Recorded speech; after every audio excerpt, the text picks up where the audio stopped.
I'm Digit McGruff, and you're watching Digitspin Crypto, the best place to play ball. Hey, what's that? Squirrel! Thanks for stopping by. I'll see you soon. I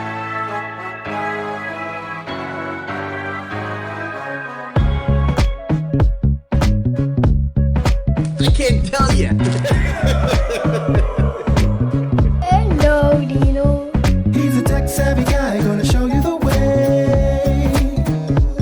You better load your bags, cause crypto's here to stay. Listen up, gonna teach you about this and that. But he's just a goofy guy in a straw hat. So join in and have a laugh. It's gonna be a good time, that's a fact. Information in crypto parodies. Sit back and enjoy the show. You just never know which way you'll go. So get ready for Digitspin Crypto.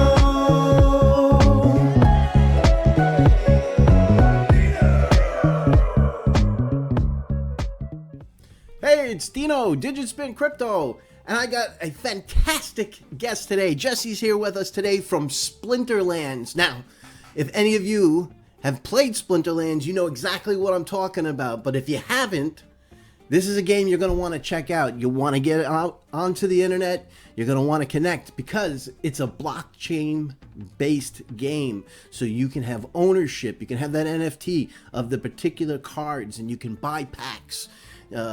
You can add upgrades, and you have the ownership, and then you can put them into action and play in tournaments and play against other folks. And Jesse's going to tell us all about it because he knows far more than I will. I've just started playing with it, and I've been thrilled beyond belief. I love playing these types of games. I think this is a fantastic a graphical and colorful way of doing this. And not only that, there's a surprise that we're going to talk about, and it has to do with Electroneum. So Jesse, how you doing, man? Thanks for coming to see me. It's a pleasure to be here. Thanks. And like you just have so much enthusiasm. It's awesome. Thank you. A lot of our players will bring that too. Like the guys that have been here for a couple of years, they get pumped and they're in the details and they're nerding out about the whole thing. So I love that energy. It's fun to play off of, and thank you for such a warm invitation and welcome. Yeah, no, it comes naturally, especially with something like this. Tell me about your game. When did this thing go live? I've seen the advertisements for this thing, and I didn't get a chance to play with it until recently. So I gotta go check this out. How did this all start up? And tell me about your a little bit more about your game and why somebody would want to play Splinterlands. So I've been in the games my whole life. I took a really weird pathway here. So I have a gamer background. So back as a kid, I would make Dungeons and Dragons maps, and I'd play all the old school RPGs, big BattleTech fan. And I definitely played with Magic a whole bunch. And I took a break for a while, but back in 2014, I made my own game finally, and I put it on Kickstarter. We made $21,000, nothing to really write home about, but that was great, especially while that company was still much younger than it is now. And we launched a card game. So, I made another card game because I really liked the experience, but I didn't want to go through all the physical publishing again. So I left it on a shelf. A couple of years later, I met my current partner, Matt. Matt comes with a 30-year development career. Since the age of 9, this guy wanted to go make games, and particularly card games. So we were meeting about a marketing project that we were both interested in. And at the end of that conversation, we had kind of come to terms, agreed on everything. And he looked at me and he said, "You know what I really want to do is make a card game." And I said, "Aha, that's fascinating. I have one sitting on a shelf, entirely ready to go. We just need a way to publish it." So that conversation happened in April of 2018, and we launched the game in May of 2018.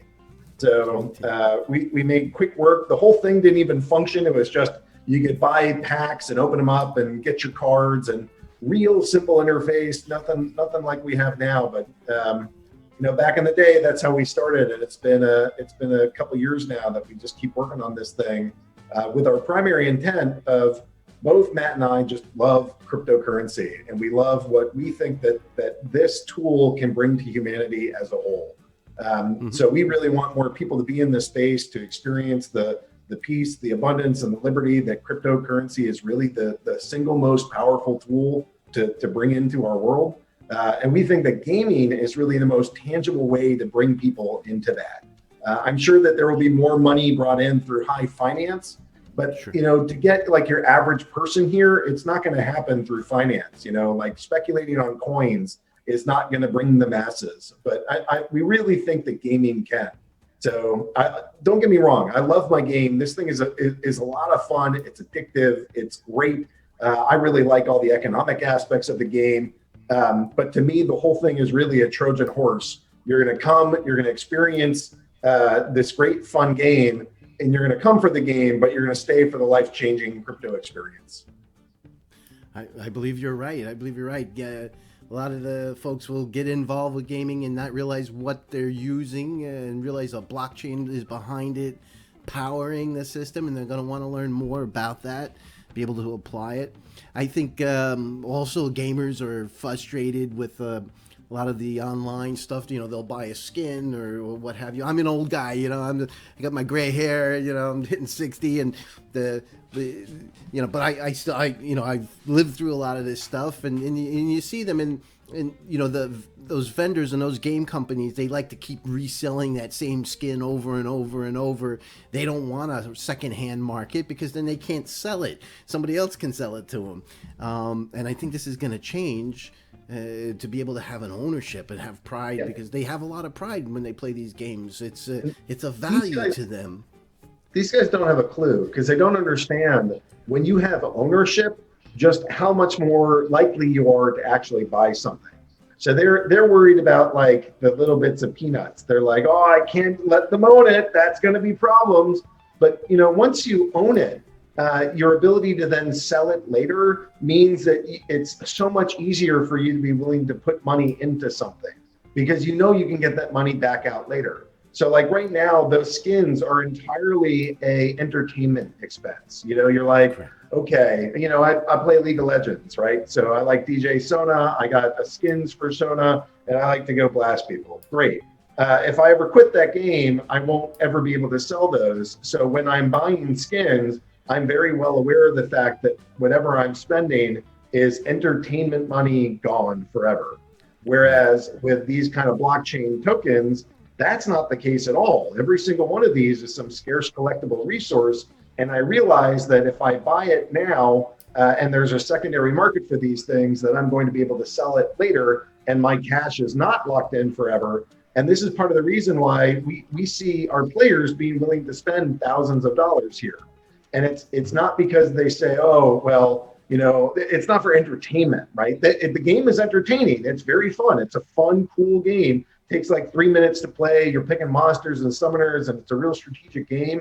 But the reason why people are spending not $20, but $200 or $2,000 is because they realize that they have ownership of these tokens and can trade them later. And so it's not so much that they are spending money, and it's more like they are staking money in the game, and they can choose to unstake it later by selling off their collection to all the people that are looking for good deals. Sure. And if they have a legendary or a unique type of item, it can be worth so much more if they get it in a pack. I would imagine that I don't know if you have a swap and shop type of area where people can do that. What is what's the powering the whole environment? What token are you using to power this environment? There's a couple that are part of this. Actually, we have a pretty broad breadth of tokens that are part of the ecosystem. We're built on the Hive blockchain. And a lot of people ask us almost like, what ridiculous choice was that? But we did it because it's a freemium blockchain, which means there are no transaction fees. And so I definitely think we could have made more money if we just started on Ethereum. But what we're not just interested in making short-term cash. What our goal as a company is is to bring the masses into crypto. And no matter how cool Ethereum is and how wonderful the projects are, one of the main flaws of that is that you have to own Ethereum before you're able to use an app, which until mass adoption for crypto happens organically, I can't really see that turning into the giant gateway for all things crypto in a mainstream sense. Like, I'm sure the market cap will continue to rise. It's a great project. I don't mean to diminish it. We're standing on the shoulders of companies like CryptoKitties and Vitalik's invention for ERC 721s and that whole ecosystem. We wouldn't be here without that. But what we get by being here is that you don't have to pay a transaction cost. You can sign up with a username and a password. We'll create a blockchain account for new accounts underneath the hood. But because you don't have to spend crypto, I don't have to make your first experience go to Coinbase, buy all this stuff, move it into your own wallet. It's just come here, play the game. And for that reason, I think that we're really well set up, more so than just about anybody in the crypto space, to really start growing. And to showcase that, actually, this is a good segue to, our number one goal is new users within the ecosystem. Everything here is a network effect. So starting on Monday, which, let me go check the date of that, it's the 19th of October, we start a partnership with Brave. And our game is going to be plastered over there because we started accepting the basic attention token for value. So it's kind of like an exchange listing, right? We are listing, or we're accepting that here for payment to go purchase our cards.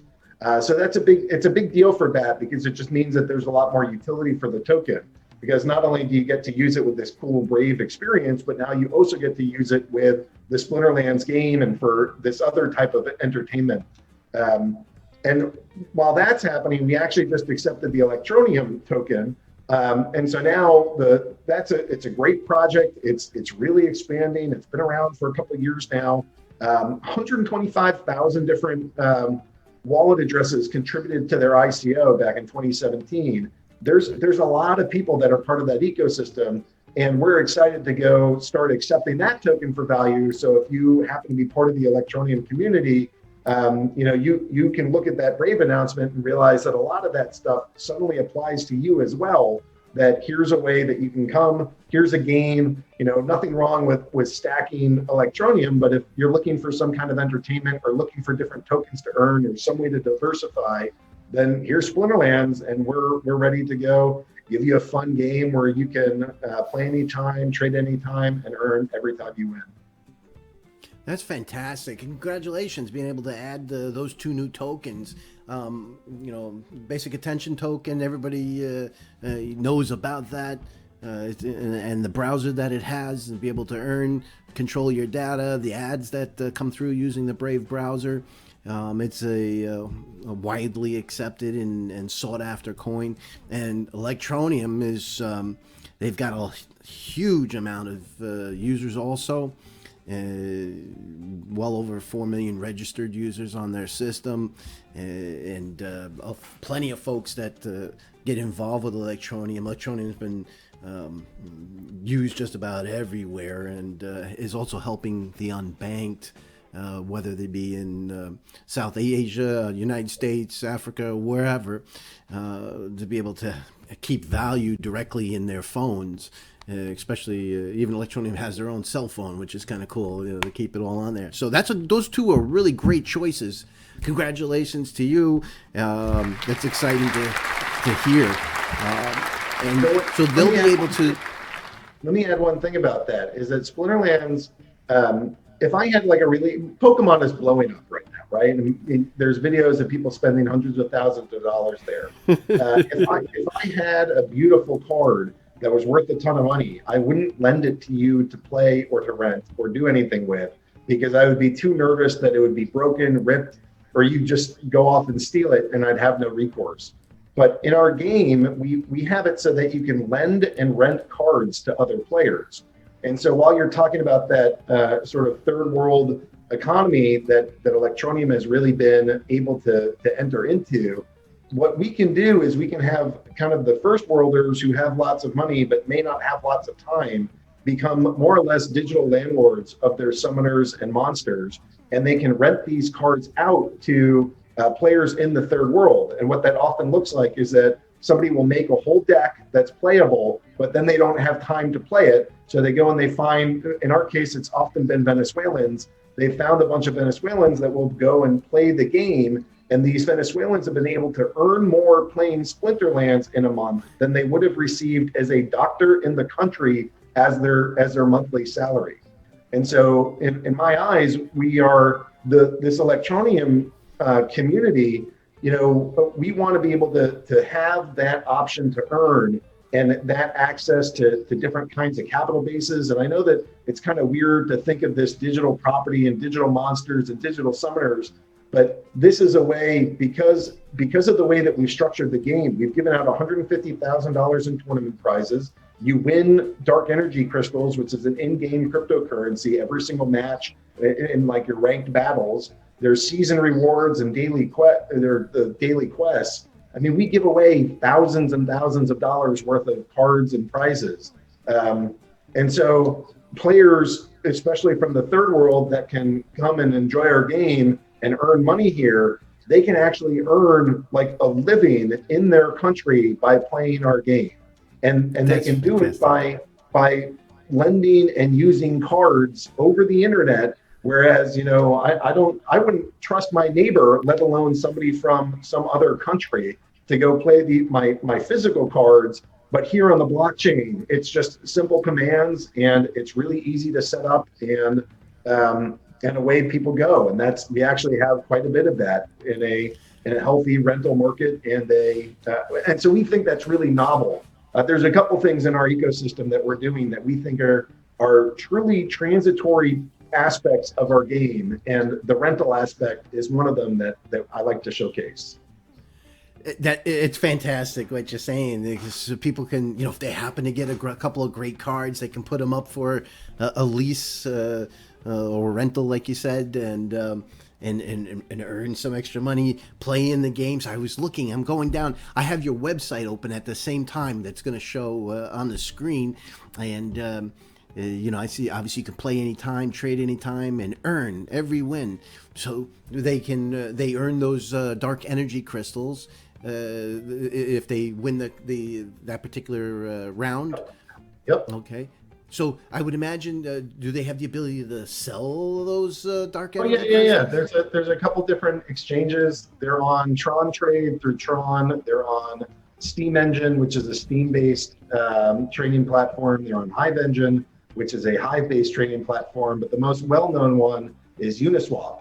So you can our tokens live also as ERC20s, and players can go swap them on Uniswap for Ethereum.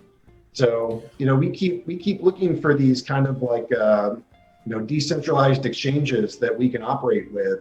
And so far, so good that we found a bunch of cool listings. And right now there's like $200,000 worth of liquidity for dark energy crystals on Uniswap. So we're feeling pretty good about that too. That's amazing. That's just fantastic. Now, you know, to be fair and transparent, I played some of the game. You know, I tinkered around with it because I wanted to play when I saw it, and then I went to your. You have a Telegram channel, and I went there, and they had a trivia contest. And so I was like, all right, it was on the weekend. I think it was maybe Sunday or Saturday. It was, I think it was Sunday. And I guess they do it every Sunday. And so I signed up for the trivia contest, and you have to, you know the values on the cards and what have you. But you know, I won some of the dark energy crystal coins. So excited, and they got dropped into my Telegram wallet, which was pretty cool. So I was able to go into the wallet bot and see them there. They look like they were from the Tron, they were on the Tron network. Yeah, I think that's where that bot lives. But yeah, I mean, we like to, you know, we're gamers at heart, and we're game designers, so we gamify everything. So whether you're in our Telegram group or Discord group playing the game, or, you know, any way that we can think to go gamify aspects of our community, we do it, because that's just inherent. I saw that and I was really excited about it. I was like, these guys know what they're doing. They're, and they're keeping their community interacted with, and it was a lot of fun. So I have these dark energy crystals. So I was wondering, all right, well, I can use them in the game, or maybe I can sell them so I can earn some value that way. Obviously, when they play, they can earn some value by leasing and renting or playing the game. Then they can then turn those existing coins into whatever their local fiat currency is, using an exchange that carries all yours. Now, your cards, are they on the Hive blockchain itself as far as an NFT, or? Yes and no. So Hive doesn't have native smart contracts. So everything that we do is first posted onto the Hive blockchain, but they live as a smart contract within Splinterlands, which is its own separate ecosystem from Hive. So we're on a layer 2, right? So we have our servers that read off of the Hive layer 1. So yes, they live off of Hive because all the transactions happen there first, but we're in a layer 2. Okay, so if I have cards and I find a legendary card and I've played it, I've won with it, and I decided I wanted to put it up for sale, where would I go to do that? Yeah, there's a market. So there's actually multiple markets. So Splinterlands.com, and then there's a market button in the top, and that's where you can go to list your cards. But there's also we made the protocol for this open-ended. So you can go to peakmonsters.com, which is a site that really focuses just on the trading. So they actually have some features that the game itself doesn't have. They're pretty nice. Monstermarket.io is another one that's created by a different team. Again, third party, not the Splinterlands team, but they like to offer some kickbacks if you purchase cards there. And then lastly, I worked with a couple college interns over this past summer, and they put together a website called SplintX. And so I basically ran a small intern group and took a bunch of sophomores that didn't know anything about blockchain, and we built a marketplace for these cards. Pretty proud of the guys. Yeah, that's fantastic. That's really great, because now they can interact and move things around. And I guess if you make, another game that has similar functionality, you could probably even move your cards into the new games, and as long as it accepts them. And so there's a whole future ahead of you guys with this, and it's pretty exciting. So it's great. So somebody can earn. So that's fantastic. Never mind, have a lot of fun at the same time. And in certain countries, make a living where they can feed their family, which is fantastic. So one of the next big things that we're doing is a land sale. So a couple of games have come out and they've sold land. One of the things that we're doing with our land that's different than everybody else is that in the game right now you play with summoners and monsters, and in the next expansion you are able to use items and spells. So these will be a new sets of NFTs. First, you'll fight with your summoners and monsters. You'll see what your team is, and then I can layer in items and spells as like a second round to the combat to figure out how I can manipulate everything. And what we're doing is we're making it so that the lands are the only thing that are able to mint the new items and spells. So normally games like ours, we sell the cards themselves, and right. We have the exclusive right to do that, and nobody else gets to.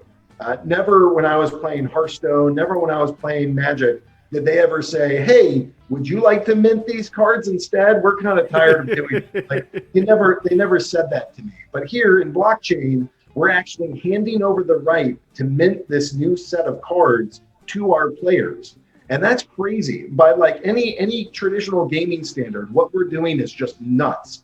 But in our eyes, we are creating that much more opportunity. We know that these cards have sold for millions of dollars. And we know that the secondary market of these things are millions and millions of dollars. We know that there's value to allowing the players to be the ones that are able to mint them. So back to that strategy, back to that ideal of we want to provide opportunity. We want to make sure that we spread peace, that we spread abundance, that we spread liberty, and we can do that through blockchain. And by allowing players to buy the lands and then mint the cards themselves, we think that that's opening up another just major tectonic shift in the game industry to say, hey, player, you take control of this issuing of things. And it really hasn't been done much, if at all, and not in any of the like mainstream traditional games. Maybe there's some stuff that I haven't heard of, but I think this is really novel. Yeah, no, I haven't heard anything like that. I would imagine there'd be a limited amount of land properties that are available. And so that's what, because I was going to ask you, like CryptoKitties, the ultimate goal is that they could be worth more as time goes along. Do your cards have limited runs and what have you, so that somebody was to get one or buy one, that eventually, not of any fault of your own, but through magic they become worth more? So somebody may want that through demand. Do you foresee those types of things happening? So it's generally bad form for me to go speculate on price. So that's something that I steer clear of. But I can talk about the scarcity. So with the first edition of cards that we did, there were 300,000 packs that we sold, and we sold out of those. Then for the next edition, which were betas, which were, I don't know, we did that. What the current plan is basically we try to forecast ahead, and we say we're going to print one edition every single year. So now for the betas, we did 900,000 of those, and for the Untamed, we're a little over halfway through them, and we're selling 1.5 million packs of those. So we're progressing there. And then for the land, we're doing 150,000 land plots are available on this first starting island. We're calling it Praetoria. There's a Wizards Council that has been guarding this thing forever, and they're finally allowing a couple different expedition companies to go own this land, sell it to players, and start exploring, because there might be some very powerful magic items that are on this island. So this is kind of the setup for the land and the land expansion, and allowing the players to start minting cards in our game rather than us doing it just entirely by ourselves. That's pretty super.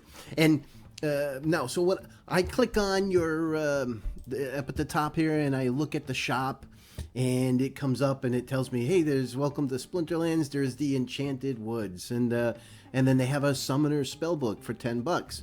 And I can buy with a gift card, PayPal, which is great. People can use their credit cards, and then crypto.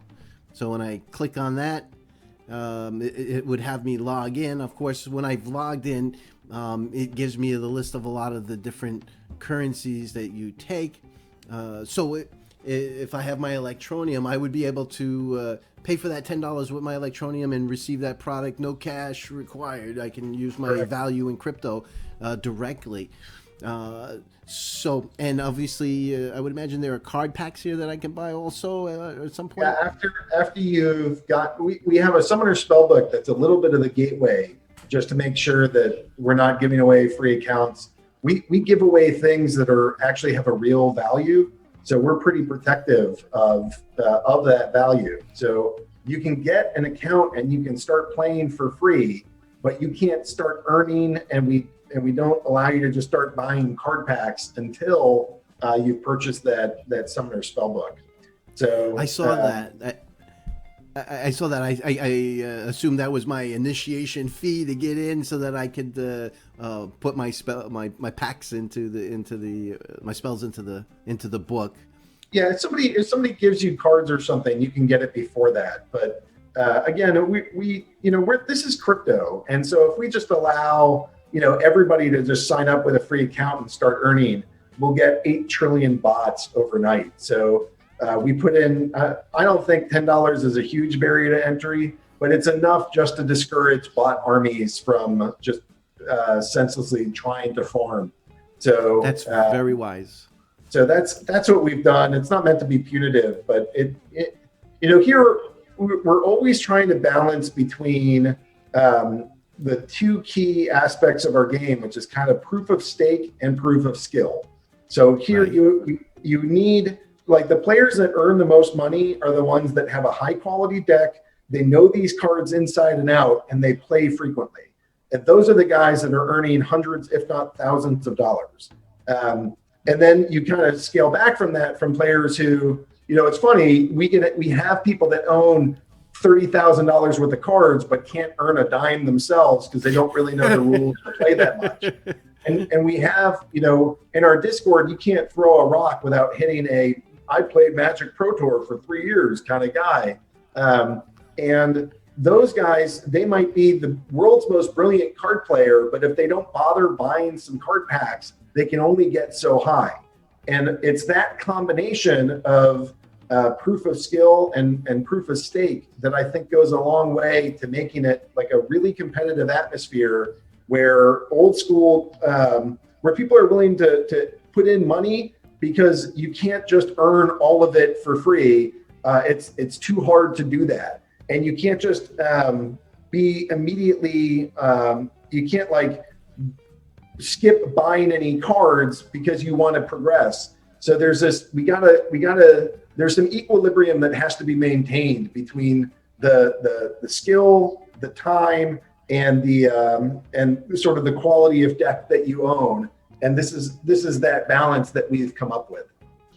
No, that sounds brilliant. That sounds brilliant. It sounds well thought out and balanced. So once I get my spell book, I'll be able to then buy a pack of cards. Now, I have the same chance as anybody else of getting a fantastic card or your average Joe basics, correct?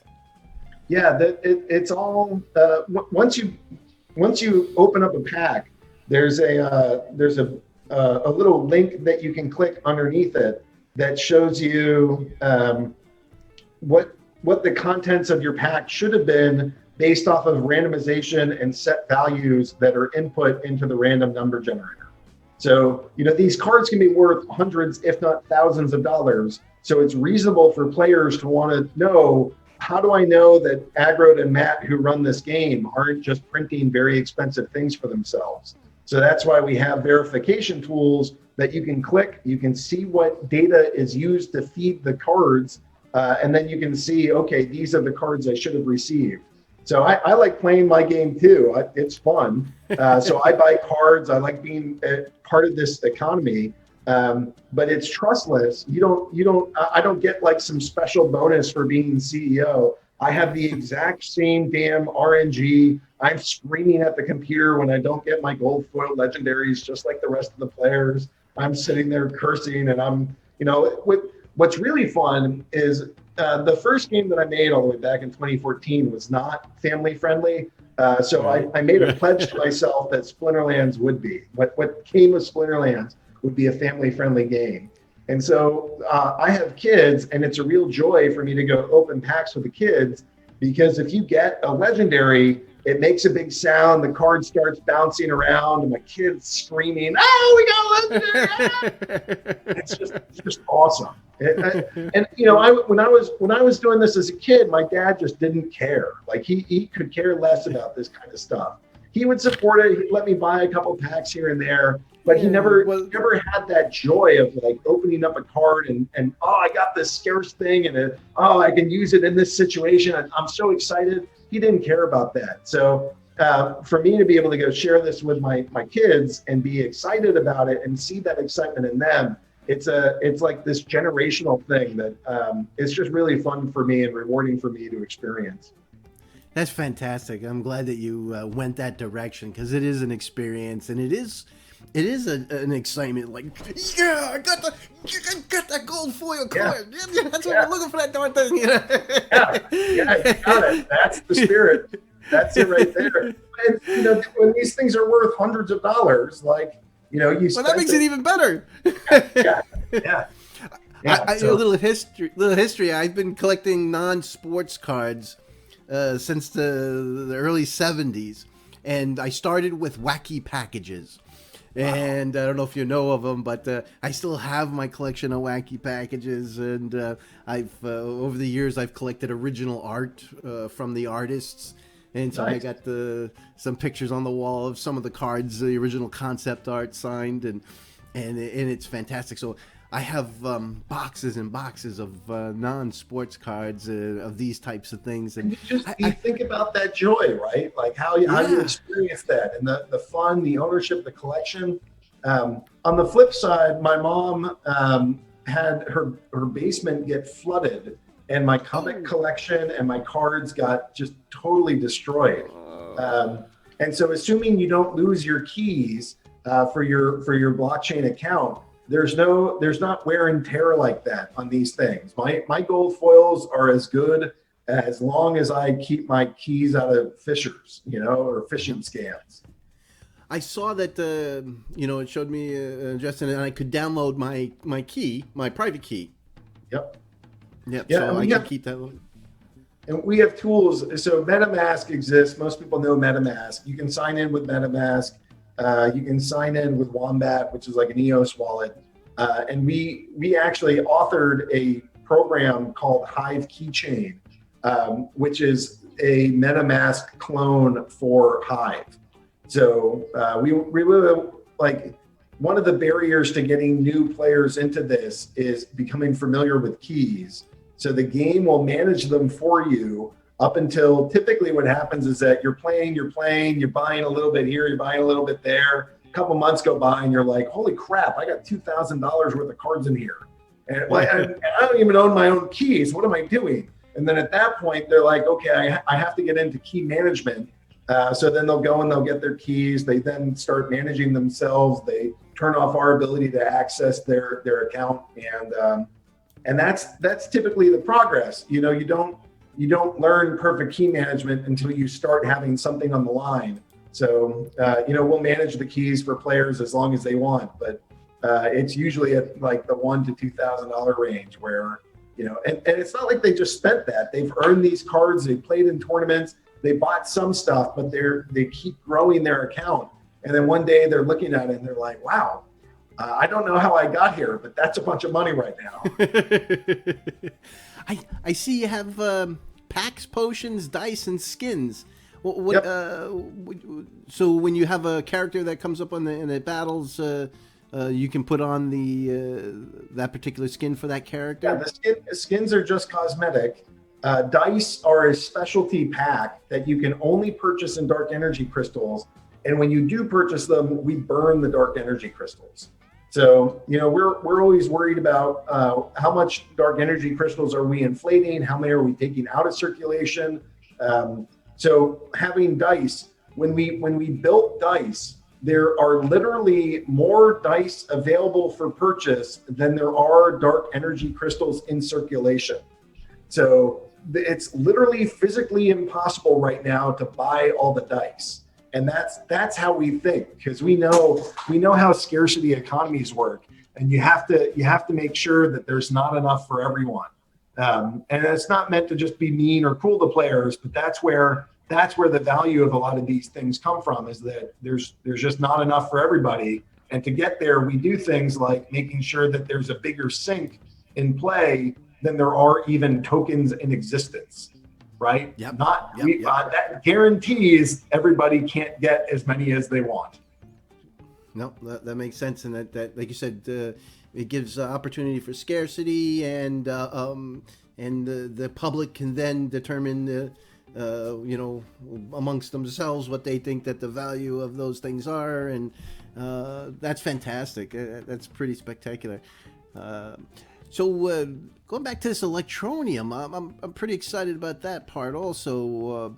How else do you see? Now, I know that there's a wallet, and I saw a couple of tokens that were,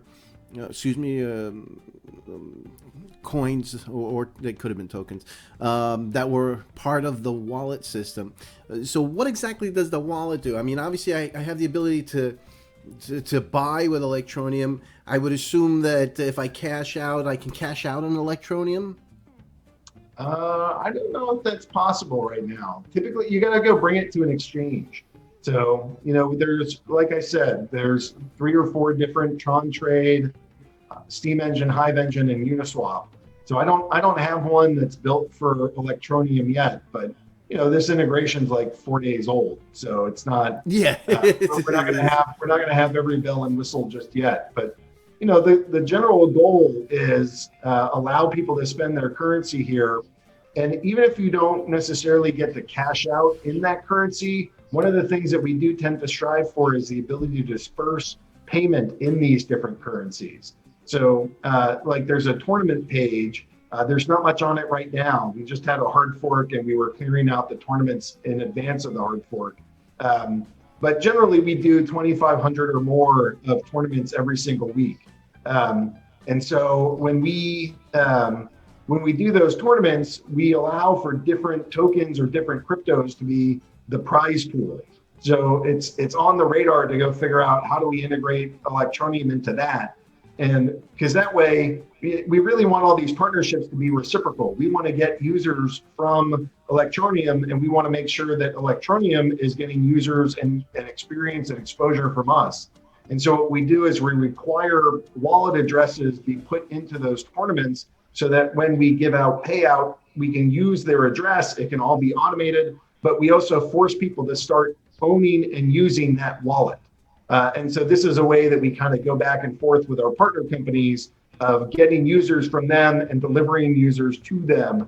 And we like to do these kind of revenue share deals where if somebody comes from the Electroneum community and they buy stuff from the game, we will give a portion of that, what they paid, back to Electroneum or back to those communities, so that everybody has some kind of interest in seeing our project grow. And also it's over a long period, it's for life. So, as these relationships grow and as they continue to bring more players here, the amount of money that these companies earn continues to grow as well. No, that's wise, and it gives synergy to both. You're able to interact with that coin's user base, so coins that have a lot of users, you have a greater chance of bringing them into the game, and then vice versa. It's kind of a nice handshake for the two of you. And so that's what, because I saw you could set up a wallet and you had the different coins, so that's what that wallet part is for, so that you can receive, so that you can receive tokens after a tournament. Typically is how that works.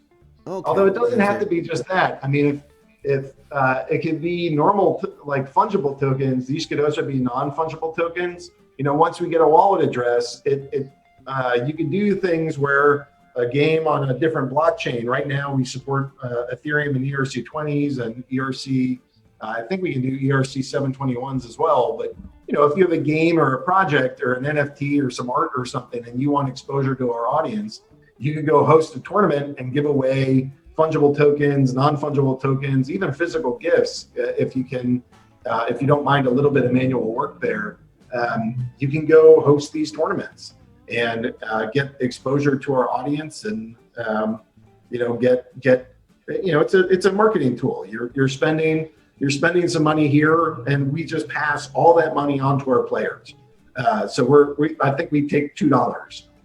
Sure. The people in crypto that are like everything should be free, it's not quite free, but we skim $2, guys. Give us a break. So if I wanted to work out a handshake deal with you guys, because I have a manufacturing company and we made little characters that represent some of the most popular cards and put them up for a sale, or for tournaments or whatever, we could work out some kind of agreement to licensing. Yeah, no, I would love to do that. Let's do that. We're not going to sign this thing right now on the call, but for sure, we've looked into this stuff a couple times. That honestly, we're usually so like knee deep in development and just trying to keep our game running and the wheels going and players coming in that. These physical things, while cool, they normally don't come to our full attention. So if you could tell us and tell our players, look, this is where you go, this is how it works, and all I have to do is give you files or licenses, that would be amazing, and just go nuts with it. That would be fun.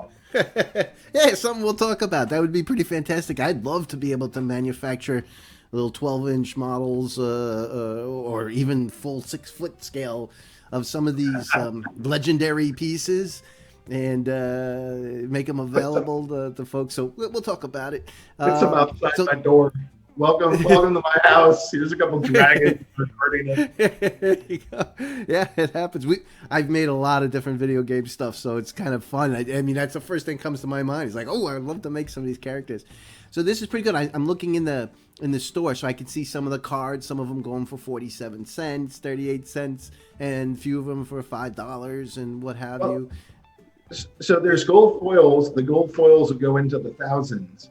And if you click on the commons and just the regular foils, you'll see some of them sell for a penny. And now that too is weird because normally games can't do that because there's transaction fees. So like on Ethereum, I don't know the most recent price, but recently it's been about $7 for an NFT transaction. You can't sell a 1 penny card for a $7 fee. It makes no sense. But here we're on a freemium blockchain. We have thousands of transactions every single day, and there's exactly zero transaction fees charged by the platform. There are market fees, so there's a 5% market fee, and Splinterlands puts that back into the tournament pool. So there's a fee, but we give it back to the players. That's nice. That's fantastic. Yeah, I'm looking at some of these gold foils. Kron the Undying for $60, you know, and I guess there's 78 cards are available or what have you. It kind of shows you the cycle through. But yeah, I guess you'd have to read the cards and see all the details. Well, some of them are $280. Our most expensive card sold for $6,000. So unbelievable. You know, That's fantastic. We got a cool game, and people like playing this, and we're honestly one of the biggest, if not the biggest game in all of crypto. We're usually one of the top apps ranked by DApp Radar, and we're only going to get bigger by. I was talking to a venture capital firm, and they were like, "I want to dominate the market," and I'm like, we do too, but unlike traditional games, where your goal is to squish out and squash out every other competitor and just destroy them on market share. Here, our goal is totally the opposite. Our thought is we have to integrate into everything. Any cool app, any cool project, anything that has a sizable number of people or some value that's there, we want to integrate with them, not dominate them and crush them, but just integrate and form community and peacefully, voluntarily interact with each other. That's what our goals are. Yeah, it's a totally different type of business model. I agree 100%, and that's what gives you the interactive capabilities, and it becomes one overlying structure of technology and fun that just kind of plays with each other and moves around and integrates, and it's fantastic. It's a wonderful piece. I am hoping that I'll have more time to really play a few more games and get into it. I be honest with you, I have to get the spell book. I played around with the basics. I did the trivia. I didn't know if I could. What had happened is I came across it, and as I was playing with it, I saw the Electroneum. And so that's the reason why I reached out to try to reach you. I was like, oh, this is going to be fantastic. And so that I can purchase those things. So now that I understand it, I got a good basic feeling. I feel comfortable getting my spell book and have something to goof around with. Why don't we do this? I'm going to send you, 10 or 15 of them. And you can have one. And then I hope that you pass around these to a couple of friends and colleagues and just give them some kind of experience, hey, thanks for being cool. I got a neat thing. Why don't you join Splinterlands for free? My only ask is you make sure that they go to people, because we want more real people. That's the objective. So if you can hand pick names and people and individuals you want these to go to, I'm happy to go pass along 10, 15 of these and get people into the game for free. So I could give them out on my show. So for like the next 10 shows, I can give out a spell book and Sure. talk about Splinterlands on the next few shows. That would be great. Now let's do that. Also, yeah, let's do that because I know the Electroneum community. They're gonna flip. Their eyes are gonna pop out of their head when they see all this and how they can get involved, play this game, use the Electroneum folks that can actually earn some value and bring it back to themselves. They're gonna pop on this. So it would be wonderful to be able to give out spell books to those and to do that. Also, I own digitspincrypto.com. It's sort of like a coin market cap website. You got to send me a graphic so that I can run an ad for you on that website. Yeah, well, get and a lot for of that, folks. we'll do a referral with that too. So this can be a whole thing, but this is that kind of equivalent exchange that we want to build of. Sure, if you go put the ad up, that would be great. And we will go tie your ad to the account that you create. And so for every person that you sign up, when they spend money with us, then you'll get paid for that. So, I know you were offering for free, but I'm going to do one up and say, we like to track it and we like to give back to the people that are helping us. So we'll go set up a referral and that way, you can get paid. And if other listeners have sites where they're like, I get a bunch of traffic, I wish that there were better ways for us to monetize it. We can go do the same for you, that here's a referral, here's a link. If people are clicking the link and they choose to spend money with Splinterlands, you can start getting paid. Because there's a lot of the social media stuff and websites that they're free, but they're hard to monetize. And but they get a lot of users because it costs nothing to use it. Here we have the opposite problem where we're great at monetizing, people and communities, but it's hard for us to grow because we charge for the service. So by bringing these groups together, groups that have large populations, but haven't always been able to go get money by orchestrating and organizing those communities, this is a way for us both to get what our businesses need. Our business needs new players. Their business often has a lot of people, but they need a way to go monetize them. And by bringing these two together, it forms a nice community, and this is how we keep growing. So it benefits the players too, because as more people come in, there's only so many cards that have been printed. We're not going to print more alphas or betas anymore. That's it. So as more people come in and they want those cards, you can imagine what happens. That makes sense. So if any of you guys see a Splinterlands ad and you click on it and you join, which you're going to want to do, you'll help support the Digispin channel so I can get maybe some better microphones or cameras. And as we go along, your support's always welcome, of course, as we go forward. So did I miss anything that's spectacular? I think I hit a lot of stuff, but I could have missed something here. No, I think we talked about the big ones. We talked about the land sale that's coming up. We talked about Brave partnership. We talked about introducing the Electroneum token and getting more of their community to join and accepting their token for value.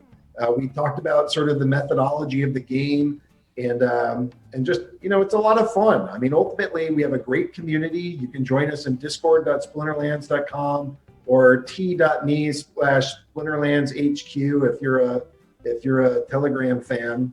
And, join us at the game, splinterlands.com, and just come start hanging out with the guys. These are, we're a bunch of crypto nerds and crypto hounds that just like gaming. So, if you're looking for a community of people that are kind and good spirited, we fundamentally believe we all go to the same moon. We're all carrying the same cards. We all have the same dark energy crystals. We're all in this together.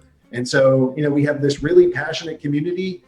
They do sometimes get spicy because there is a fair amount of money on the line. But generally speaking, they're really good guys and they're really welcoming of new players. And, I'd just be really excited to have the Electroneum crowd join in and like tons of the Brave users that we're about to be plastered all over the place because of that. So, we have a great culture. I'm looking forward to expanding it to more people and really just personally excited to go bring as many people into crypto through gaming as we can, because as I mentioned at the beginning, you're going to come for this game, but you're going to stay because of this life-altering crypto experience, and that's what we want to have happen. Fantastic. I appreciate you spending some time with me and humoring me to come on my show. I was just so thrilled, and I know my viewers are going to want to know about this thing also, the Splinterlands game, and Mr. Jesse here. So we do appreciate you, and I'm positive at some point I'm going to pester you again to talk to you about some new features and things that are going on. So hopefully we'll be able to talk again about these things. We'll email each other about the other goodies, and we'll go from there. So I appreciate everything. Yeah, thanks for having me on. I appreciate being here, and thanks to your audience. And I look forward to seeing you guys in the Splinterlands.